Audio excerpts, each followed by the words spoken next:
Madalas po kayo dating masama sa Mythical 5, ngayon naman nasama kayo sa Magnificent 7. Okay.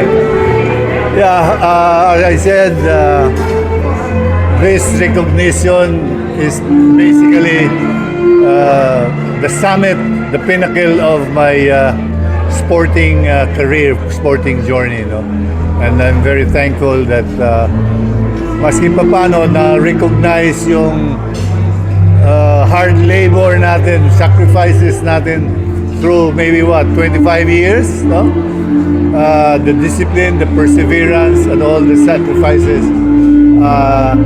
Natutuwa ko na napansin din naman pala, no? And I'm very glad and proud.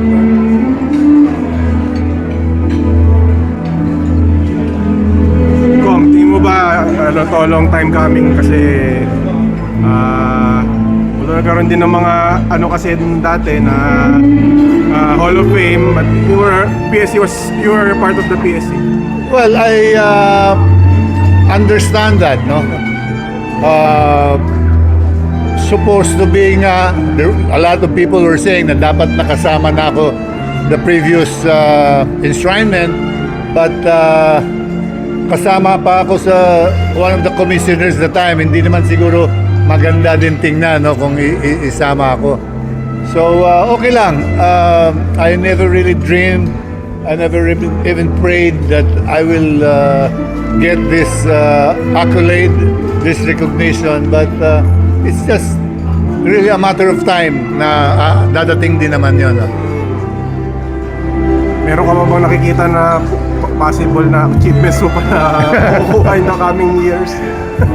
Well, maybe not in sports, maybe supporting actor na lang tayo sa mga sports programs, no? I will continue to work using my Ramon Fernandez Sports and Youth Development Foundation, no?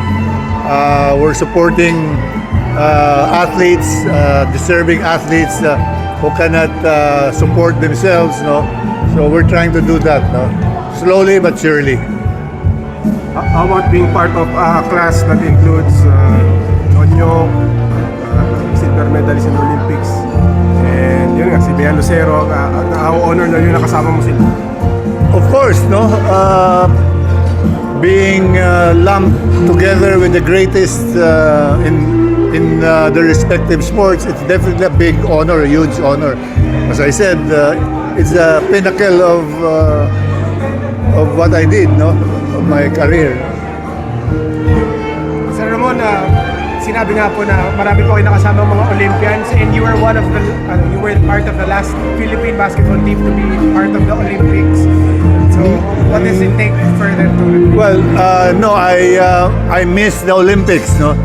I only played in the World Basketball Championship, FIBA World, and the Asian Games, the FIBA Asia, because when we turned professional in 1975,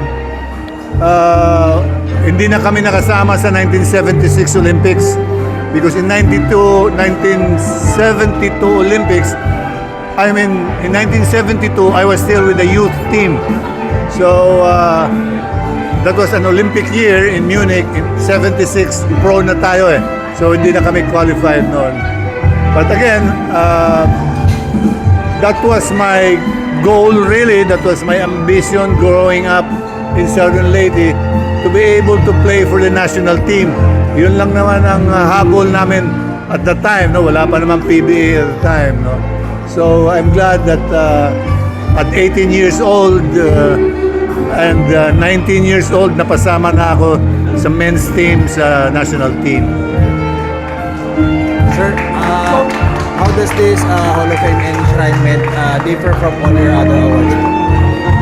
Definitely, as I said, this is the summit of my career, no? The pinnacle of my career, no? I cannot really ask for anything more. No? Mamon being former commissioner ng PSC, and now you're the founder ng inyong sarili youth sports club.